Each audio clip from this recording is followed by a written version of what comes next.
Now, as somebody who's been a Notre Dame guy, going way back to the Tim Brown Heisman Trophy winning, Lou Holtz led 80s Fighting Irish teams, I always feel like I have a pretty good sense of where Notre Dame prospects fall. Because even if I don't watch a ton of college football full games, I will always watch every full Notre Dame game, whether it's live or after the fact. Always. So I always feel pretty confident whenever I do a scouting report on a Notre Dame player that I'm barking up the right tree with whatever way I'm going, because I feel like I've been exposed to them so much. I've actually experienced who they are both live and on film, and sometimes there's a difference. Sometimes a guy doesn't stand out to you as much live, but they stand out to you more on film, and that could be a good or bad thing, or vice versa. A guy stands out to you incredibly well live, but when you watch the film, you can pick his game apart and find all these flaws. But it doesn't mean that he sucks either, because it could go both ways. When it comes to quarterbacks in the 2017 NFL Draft, the guy that looks the part the most, like if you were going to line up all the quarterbacks, the big name quarterbacks in this draft, and you said which quarterback is most likely to be the number one prospect at this position in this draft class, I think most people's eyes naturally would gravitate towards DeShone Kizer. I think they would. You talk about a guy, in terms of his resume, 2-year starter at Notre Dame, started as a redshirt freshman after Malik Zaire got hurt early in 2015. Uh, had a successful freshman season, took Notre Dame to a Fiesta Bowl appearance against Ohio State. But then 2016 came around, and it was a struggle for the Fighting Irish, finishing 4-8. But again, when you look at the eyeball test, Kizer passes the eyeball test, I think, more than any of the big name quarterback prospects in this draft. I think he really does in terms of size and just that look and that presence. I think really stands out the most. Now, when you look at DeShone Kizer, though, just because he looks the part doesn't mean he automatically is the best quarterback prospect in this draft. Now, there are some really big assets, some really big strengths that he brings to the table. I think first and foremost, his size. Talking about 6'4" or so, 230, maybe even 235 pounds. He's got that ideal type of prototype Andrew Luck type of frame for the quarterback position. He's a guy that you can envision being able to withstand the rigors of a 16-game NFL schedule. And when you take that size and you factor in his mobility and his athleticism, I don't think he's as great of an athlete maybe as a Deshaun Watson is at the quarterback position. But trust and believe, DeShone Kizer is more than plenty enough of an athlete to be considered in that new mold of that dual threat NFL quarterback. This is a guy that can make plays with his feet as a passer and as a runner. And then he's got a really strong arm. It's not the strongest in this draft class, but it's one of them. I think sometimes you look at him and you just, based off of his size and his build, you would assume he has one of the strongest arms. Well, in this particular case, the optics match the reality. He does have one of the strongest arms in this draft class. He's a guy that can very easily make every required NFL throw. Whereas a Deshaun Watson has enough arm strength to get by, but some of his balls in particular, deep outs, and some of the deeper patterns you would throw 20 to 30 yards down the field, you might have to put quite a bit of air under the ball, which could be problems, especially throwing over the middle of the field or to the deep outside. DeShone Kizer can throw those passes on a rope. So if he needs to hurry up and get rid of the ball and fit it into a tight window, he can see it, read it, throw it, and get it there. I mean, it's a huge asset. He's again, physically, from a physical standpoint, he is that prototype of the modern quarterback, of that dual threat guy. But with that said, as well, and it's going to be a common theme, believe me, with all the quarterbacks in this 2017 NFL draft class, there are major significant questions with him. First one that stands out to me are his mechanics. He consistently fails to utilize his entire body, in particular his lower body, in throwing motion. So while you could see the arm strength there, there are times where the ball doesn't have the zip on it that it should because he just doesn't follow through like he should. Now, he still has enough natural arm strength to still be able to get the ball there at the college level, but at the NFL level, I don't know if he has that elite hose to be able to sit there and say, hey, I'm going to Favre it or Rodgers it, and I'm going to throw it off balance, and I'm still going to get it there 30 yards down the field on an absolute freaking rope. I threw in freaking laser beams here, people. He doesn't have that type of arm, and he doesn't have that type of arm strength. So he's going to have to learn how to better utilize his lower body and his throwing motion. But I think the bigger concern, first and foremost, that really kind of throws him all out of whack with his mechanics is he's got to shorten and quicken that release significantly. Because when you look at his release, his actual throwing motion itself with his upper body and his arm, he's got a very long windup, and sometimes when he's trying to really get velocity on it, the windup can get even longer but flatter back too. And then it's kind of weird because he goes back and then his body goes, but then there's a lag there. And I equate it somewhat to a golf swing in terms of if you've got a ton of upper body movement and your upper body's moving, let's say more than your lower body, where really a lot of your power off the tee is going to come from your lower body. What happens is you can really get out of whack the more moving parts that you have. And I equate it to Sergio Garcia as a perfect example with his leg golf swing. He kind of brings it up and then it drops down and then he fires away. And when his timing's good and his timing's on, he can be one of the best drivers of the ball in terms of both distance and accuracy as a combination. But part of the reason Sergio Garcia has never won a major championship in golf, it's not just because of some of the mental shortcomings and the failures with the putter. It's at times he hits some horrendously bad tee shots because when that adrenaline factors in, his timing gets off, and if his timing gets off just the slightest bit, who knows where the hell the ball was going to go. And when I look at DeShone Kizer and his throwing motion, it's so long with that little awkward kind of hitch where his body's turning but his arm is still back here. I mean, like it's a long and really late release. If his timing's not perfect, it could really affect the next major weakness of his game, which is accuracy and ball placement. He's lacking there. You know, it's like, I won't say he was Connor Cook bad, but he wasn't a whole lot better. I think a lot of that comes in just on the throwing motion, not following through consistently with his lower body, having a really long windup, and having that upper body hitch and lag with his shoulders and upper body turning, but the ball still lagging behind. You know, it's again, going back to the golf swing analogy, the longer the swing, the more potential for error there is. Because timing becomes so much more important than if you have a shorter swing. And in his case, it's that long, delayed throwing motion and release, I think really gets him into a lot of trouble. It can even affect his ability to throw accurately on the move, where a guy like him, a really good athlete, should be able to naturally do that. He does a good job of squaring up his shoulders, running to the right or running to the left and throwing. But the problem is that long throwing motion, it's really hard to throw on the move with that type of motion. You know, when you're throwing on the move, if anything, you almost want to shorten your motion a little bit to make yourself compact and get yourself squared to the target as quickly as possible. He can't really do that. So, you know, it's accuracy, sometimes not even getting it in the wheelhouse of where the guy is. But it's frustrating because other times he would throw these beautiful pinpoint passes to EQ St. Brown or Sanders or Hunter Jr., 30 yards, drop it right in the breadbasket, 50 yards down the field on a freaking rope. It was really frustrating to watch, but his ball placement was really bad, and I think that was the bigger concern to me. In general, he wasn't terrible about getting it in the ballpark, but he wasn't great.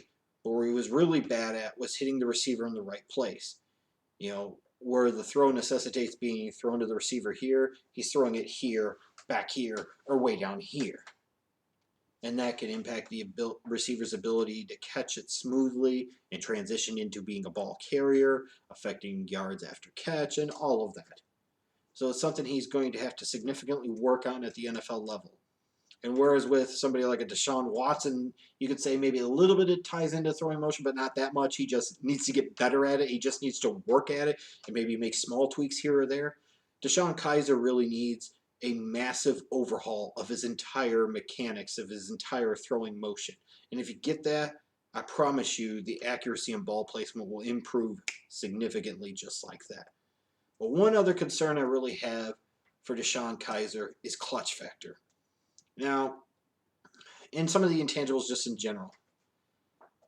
To me, I always have a significant problem. If a quarterback is going to be that dude, why couldn't he be that dude more for his college team and at least lead them to a bowl game, at least lead them to a winning season? I know the old example given from the early 80s, well, John Elway never took Stanford to a bowl game. Yeah, they also didn't have 40-something damn bowl games back then either. Let's be real here.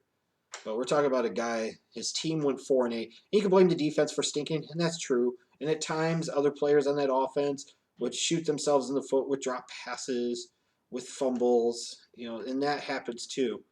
But there would be times where DeShone Kizer, the team, like I think of the Michigan State game, you get out there and Michigan State's just cleaning your clocks. A crappy Michigan State team this year too. And they're up like 36-8. And all of a sudden DeShone Kizer gets on a roll and he gets going and that offense gets going and that team gets going. And all of a sudden it's like a one-score game.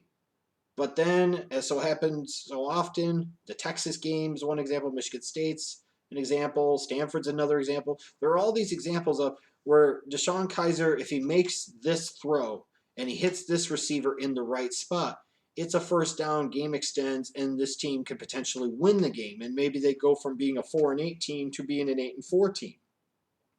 But in those big pressure moments, in those big spots where he needed to step up and be clutch, he just wasn't.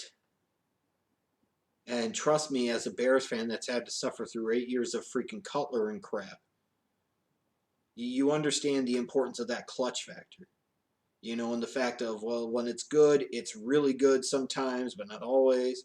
But when it's bad or the chips are down early, are we just going to say F it and I want to go smoke on the sideline?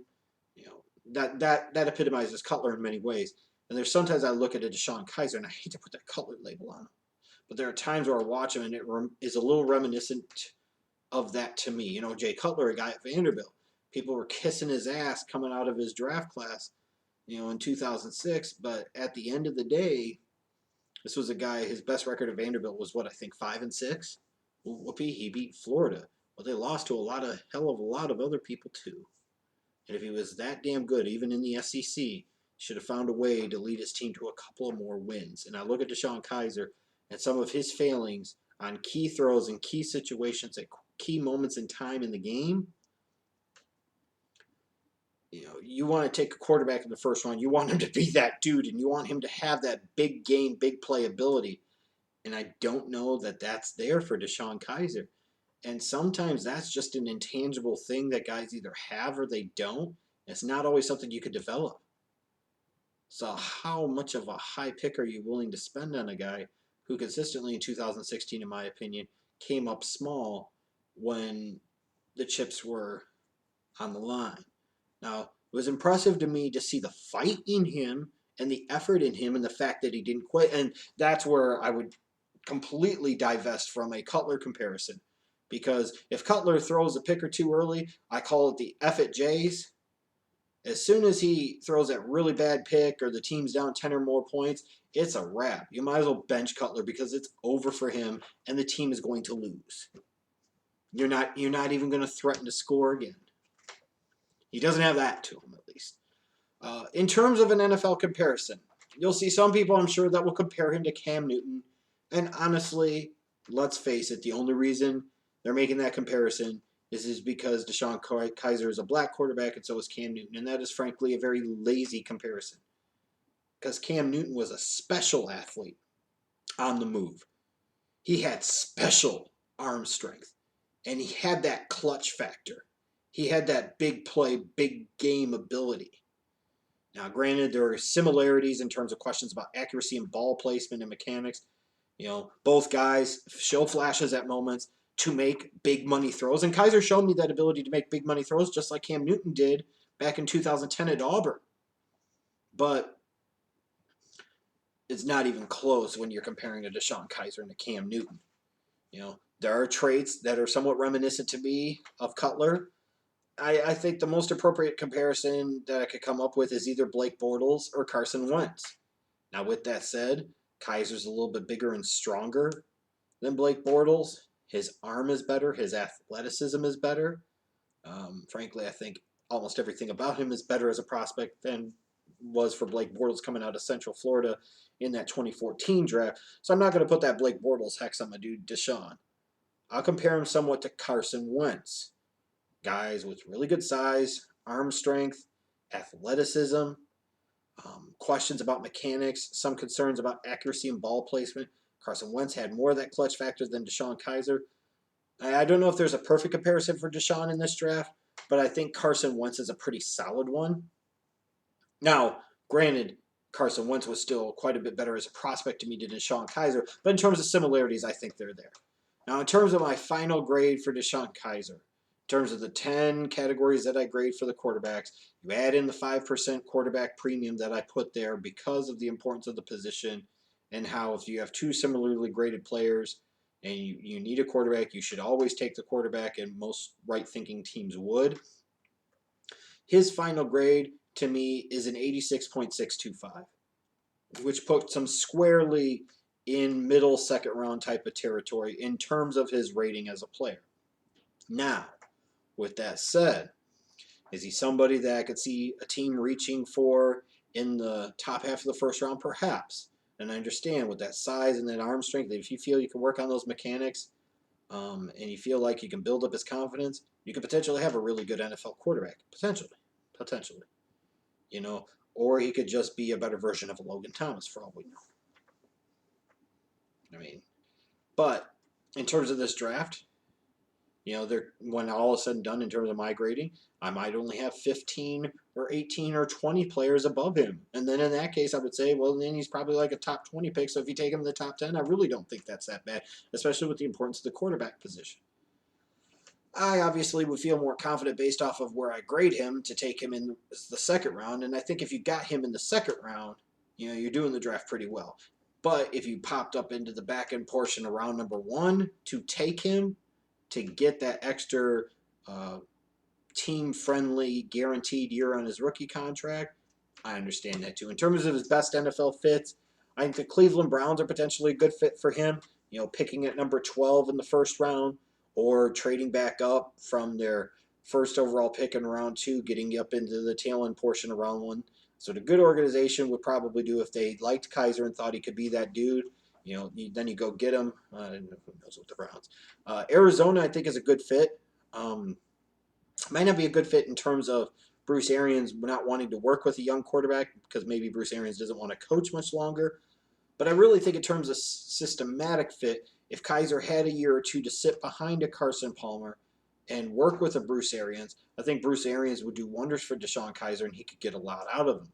I think the New York Giants at 20, picking at in the mid-20s, I think 23, they're a great fit for DeShone Kizer because there's no pressure for him to play immediately. He could learn from Eli. He could watch Eli. You know, and I've said before is that if you take a quarterback like a DeShone Kizer in the first round, you're taking him because typically the options on the roster aren't good enough, so they should be starting right away. But in the case of if New York were to draft him, you know, because they need a young dude, because Eli's close to washed up territory, and they have no long-term answer on the roster. But DeShone Kizer in round 1, I could argue as much as the team need as anything else from a short-sighted standpoint for the New York Giants. And I think it would be a good fit. The Houston Texans would maybe be a good fit. I think my Chicago Bears would potentially be a good fit, although that would probably require them to bring Brian Hoyer back and or Matt Barkley in 2017 for all of them to compete for the position. And I think the Bills are probably a fit too. Again, in terms of the best fit, in terms of ideal situation, I really like the fit for DeShone Kizer in New York with the Giants. Being able to sit behind Eli for 2 to 3 years, no pressure to play right away. All you have to do with him is you just teach him the NFL game, you teach him the playbook, you work on his mechanics, you totally dismantle and tear them down, and you build them back up. And now all of a sudden you talk about a kid that had 2 years of starting experience at college. He's only 21 years of age. Give him 2-3 years, He comes in, he's a 23, 24-year-old rookie quarterback, for lack of a better term, and you could potentially have a guy that could throw to Odell Beckham Jr. for years to come because he has that arm to be able to get the ball 50 yards down the field to Odell. So that's what I think the best fit is. You know, DeShone Kizer, the way it currently stands, is my number 2 quarterback for those that are wondering in this 2017 NFL draft class. It's not a great quarterback class. I don't think it's the absolute drizzling dookies like the 2013 class was with E.J. Manuel and Geno Smith and Mike Glennon. But I could see some of the comparisons, but I do think the overall talent in this draft class is better than the quarterback group that was there in 2013.